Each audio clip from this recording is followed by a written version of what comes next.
Na capa do seu livro Mentes Depressivas está escrito as 3 dimensões da doença do século. Mas nós somos o país mais ansioso do mundo.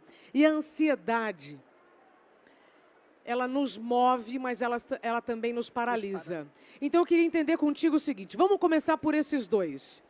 Qual é o nosso maior problema hoje? Mentes depressivas ou mentes ansiosas?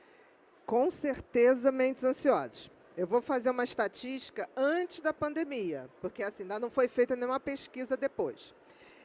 Em 2019, a gente tinha, de 2019, 2018, 2019, a gente tinha, pela Organização Mundial de Saúde, no Brasil, 18,7 milhões de pessoas com ansiedade excessiva. Antes da pandemia. Antes da pandemia. Então, o que significa ansiedade excessiva? São os transtornos de ansiedade. Porque ansiedade, gente, todo mundo tem e tem que ter.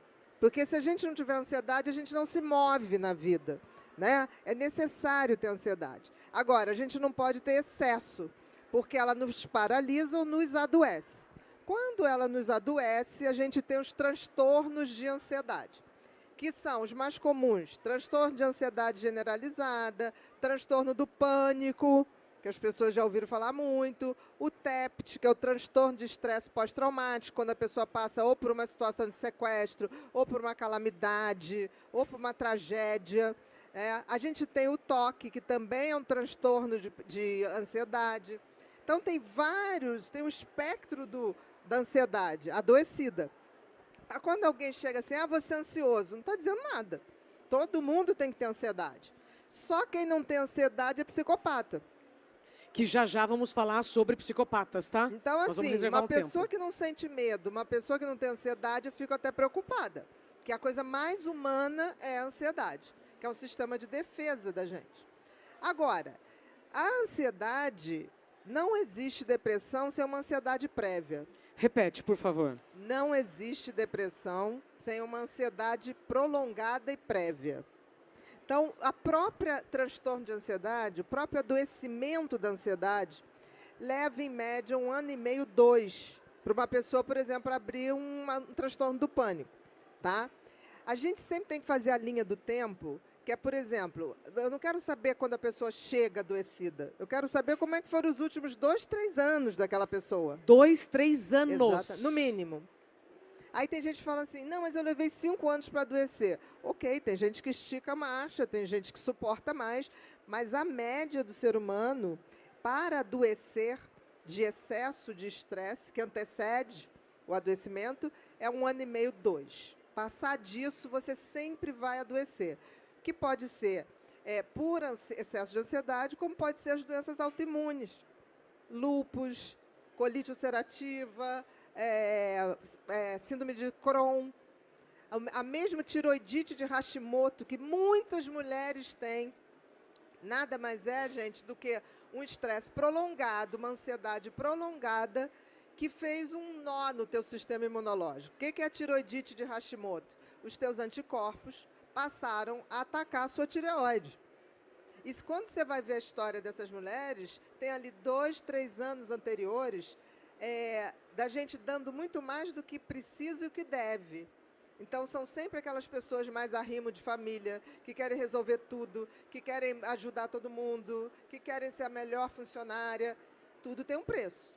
Então, eu costumo dizer que, se a gente não controla a ansiedade, o excesso da ansiedade, a própria ansiedade pode parar a gente. Geralmente, para pelo pânico. Porque quem tem pânico paralisa. Mas se não parar, vamos supor que a pessoa fala, não, mas eu vou continuar, porque os ansiosos são muito produtivos. São extremamente produtivos. Então, o que ele faz? Ele vai. Se ele não para no pânico, ele para na depressão. Alguém se reconhece nessa fala da doutora? Sim? E tem uma coisa, que aí eu vou falar aqui do livro da Isabela, né? Que é o livro sobre burnout. O burnout nada mais é do que uma depressão que vem do trabalho. Se você, no livro Mentes Depressivas, eu falo exatamente isso. É aquela depressão que você teve um estresse prolongado, você teve um desgaste prolongado de 1 ano e meio, 2, pelo menos, dentro do teu ambiente de trabalho. Está bem conectado isso. Doutora Ana, gente, eu conheci a doutora Ana. Bia, por favor. Do- Bia, por favor. Eu Doutora, conheci me a soa Bia, mal.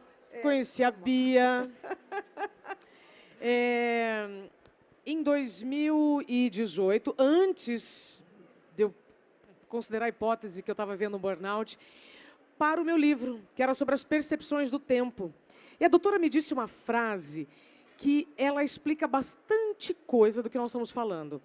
Ansiedade é excesso de futuro, estresse, excesso de presente e depressão é excesso de passado. Isso mesmo.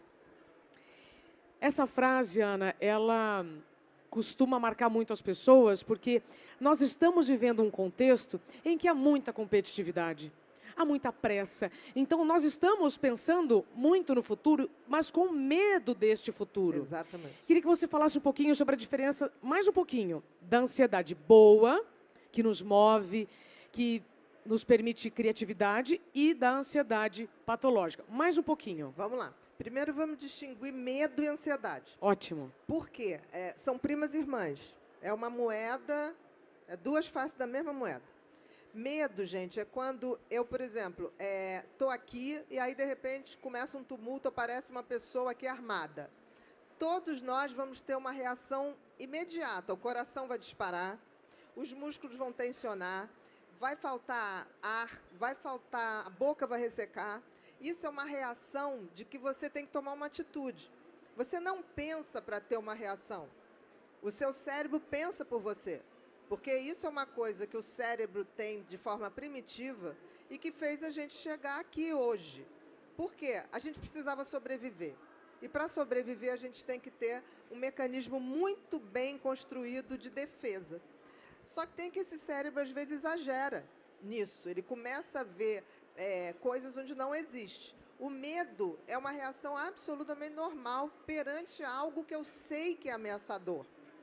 A ansiedade é a mesma reação, mas não existe esse perigo palpável. Sou eu que crio. Não, é um medo subjetivo. Por exemplo, quando eu tenho medo do meu chefe, para o cérebro, esse medo é quase assim, ele vai me matar. E é muito difícil um chefe pegar e matar um funcionário. Mas o teu cérebro interpreta aquilo como uma ameaça de vida e morte. Por isso que, quando a gente fala medo, eu sei do que eu tenho medo. Agora, quando eu falo ansiedade, é um medo subjetivo. E a gente tem que entender isso, porque se eu não entendo que eu estou tendo aquela reação e não está acontecendo nada, eu não me toco de começar. O que é esse nada? Mesmo que seja subjetivo, é uma ameaça para mim. Entendeu? Então, essa é a diferença. Agora, qual é a diferença da ansiedade normal e patológica? A patológica, eu adoeço. O que é adoecer? Eu deixo de fazer coisas que eu fazia. Eu perco o prazer de fazer coisas que eu fazia. Eu passo a ter limitações. Limitações de ir e vir, como é o caso do pânico. Eu passo a ter essas descargas de adrenalina e noradrenalina do nada. Eu estou de férias. Tudo é uma ameaça. Tudo é uma ameaça. É como se o cérebro entrasse num pane, num curto-circuito, e que ele passa a reagir ao mínimo estímulo, como se aquilo fosse um vida ou morte. Então, você está sempre em estado de alerta.